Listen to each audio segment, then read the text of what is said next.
नमस्कार. तर तुमचं सगळ्यांचं एकदा आपल्या काही नवीन ब्लॉग्समध्ये मी सीमा खूप सारं स्वागत करते. तर आज आहे रुद्रांचे पॅरेंट्स मीटिंग. सो आम्ही गेलतो पण आणि आता मी मीटिंगवरनं परत पण आले. पण काय झालं जाताना की आम्हाला खूप उशीर झाला म्हणून व्हिडिओ वगैरे अजिबात नाही काढला.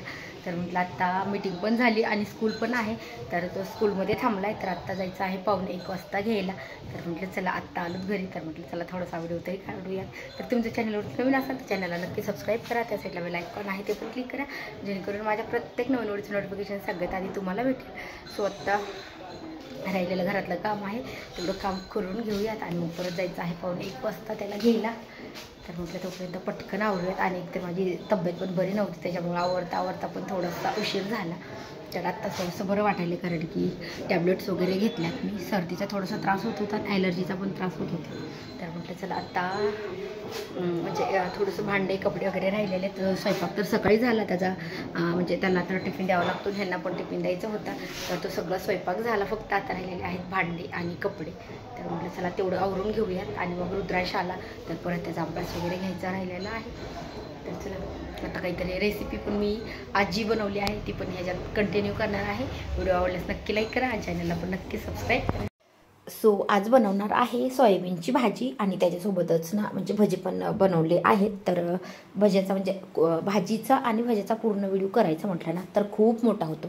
तर मग मी काय करणार आहे, जे कोथिंबिरीचे भजे आहेत ना त्याची पूर्ण प्रोसेसचा पूर्ण एक व्हिडिओ बनवते. तो दुसरा व्हिडिओ आपल्या नंतर चॅनलवरती येईल 2 दिवसांनी.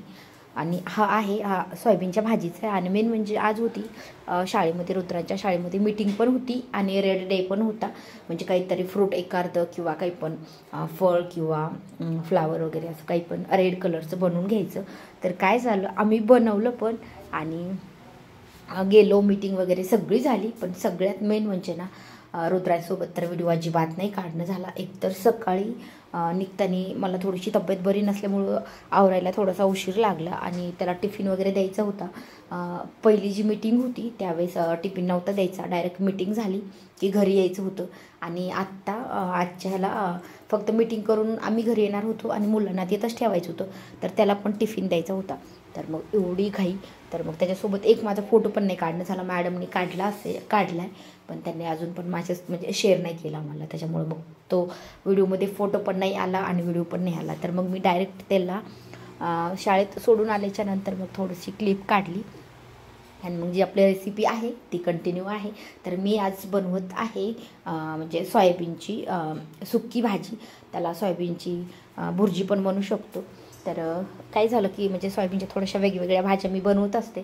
तर म्हटलं चला ही पण बनवली आहे. स्पेशली मला ही जास्त आवडती. रुद्राच्या पप्पाला रस्साभाजी जास्त आवडती, मला ही सुक्की आवडती. त्याच्यामुळे म्हटलं चला की दरवेळेसच रस्साभाजी काय करायची ना.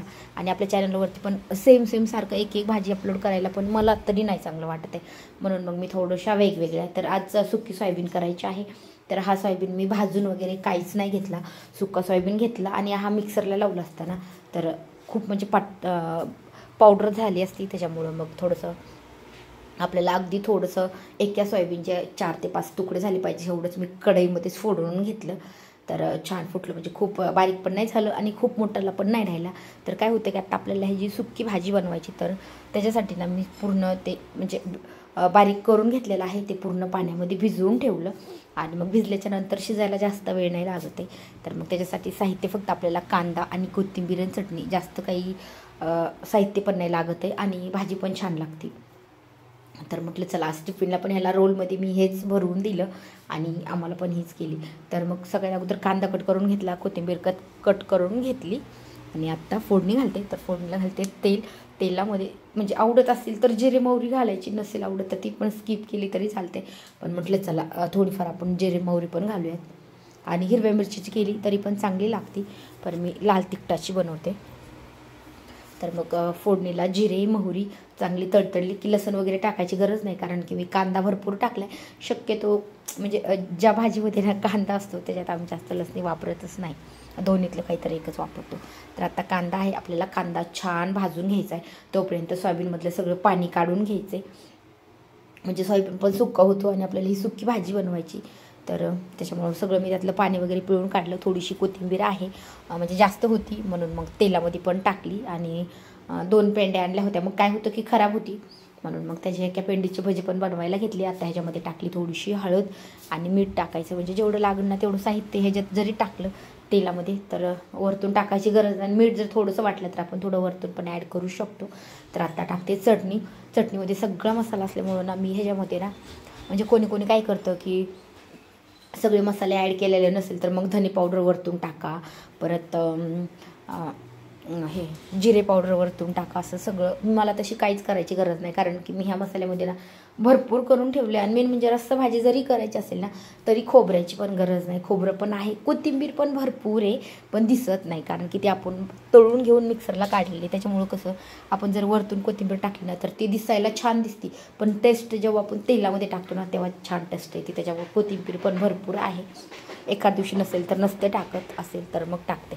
तर बघू शकता आता सगळं सोयाबीन आहे तेलामध्ये टाकून घेतलं. अजून राहिलेली कोथिंबीर आहे ती पण वरतून ॲड केली. आणि आत्ता म्हटलं की ह्याला आपण ना थोडंसं शिजून देण्यासाठी मी जर असं झाकण घालून ठेवलं ना तर हे सोयाबीन तळून घेतलेले नाही, त्याच्यामुळं काय होतं की कढईला लगेच चिटकत आहे. फक्त आपण भिजून घेतलेले, त्याच्यामुळं मी काय केलं अगदी थोडासा पाण्याचा शिपका मारते आणि अगदी 1 ते 1.5 मिनटच आपल्याला झाकण घालून ठेवायचं, जास्त वेळ नाही.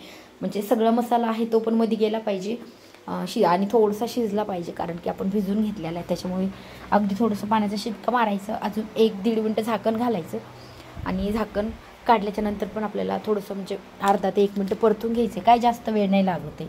तर बघू शकता अजून एकदा मी झाकण घातलं आणि आता झाकण काढलं तर आपली झालेली आहे रेसिपी तयार. तर तुम्हाला ही रेसिपी हा ब्लॉग्स कसा वाटला मला कमेंट करून नक्की सांगा. व्हिडिओ आवडल्यास लाईक करा, चॅनलवरती नवीन असेल तर चॅनलला पण नक्की सबस्क्राईब करा आणि तुमच्या फ्रेंड्ससोबत नक्की व्हिडिओ शेअर करा.